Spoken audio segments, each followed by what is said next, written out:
Alain, propos d'un Normand. Musique savante. Après la peinture, la musique. Après les salons, les concerts. Ainsi le veut l'ordre des saisons. Ils ont pris occasion, déjà, du salon d'automne, pour faire une exposition de musique. Et cela va continuer jusqu'au joli mois de mai, à Paris et en province, par le piano, le violon et le chant. Non plus de rouges et bleus paysages, mais des frottements et écorchements risqués, se terminant par une dégringolade de casseroles. Cela vous étonnera un peu, mais nous n'y pouvons rien. C'est l'art nouveau. Il faut s'y faire, ou passer pour un barbare. J'ai à dire de la musique ce que je disais récemment de la peinture. C'est que le mépris des règles et des traditions est sain au génie, mais funeste à la médiocrité. Bah, dira quelqu'un, les médiocres seront toujours médiocres, et qu'ils le soient par quinte augmentée ou par 11e tremblotante, cela n'importe pas beaucoup. Mais si, justement, cela importe.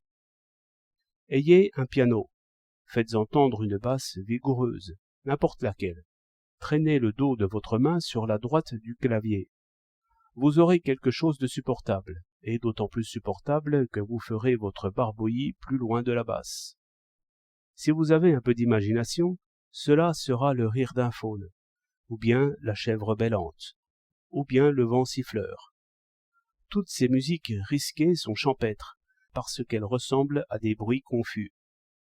Voilà sur quoi travaille le médiocre, cherchant, écoutant, atténuant un peu, enchaînant par quelques ficelles de conservatoire, sans oublier le crescendo et décrescendo, ou bien le passage subite du tintamarre au murmure. C'est très agréable à présenter, car si l'on trouve des récalcitrants, on les méprise. Si l'on s'adresse à des artistes de même niveau, ils se bornent à chercher à quoi cela ressemble, pour accuser l'auteur d'avoir copié quelqu'un. Entre deux se trouve la foule des gens qui aiment sincèrement les beaux-arts, mais qui n'ont pas l'oreille très sûre. Cela incline tout naturellement vers l'admiration, et ils arrivent très bien à rêver sur cette musique-là. Pourquoi non? La rêverie brode sur tout canevas. Quant à l'artiste supérieur, il n'entend point ces choses-là. Ou, s'il les entend, il y découvre des harmonies flottantes, comme il en trouve dans le vent ou dans le bruit des sources. Car tout bruit enferme un entrelacement de musique qu'il s'agit seulement de délivrer. L'artiste écoutera donc, et ne s'ennuiera point. On lui arrachera sans trop de peine 2 ou 3 éloges, surtout s'il a appris qu'il a à ménager ses confrères, et l'exécutant aussi. Les articles des camarades feront le reste.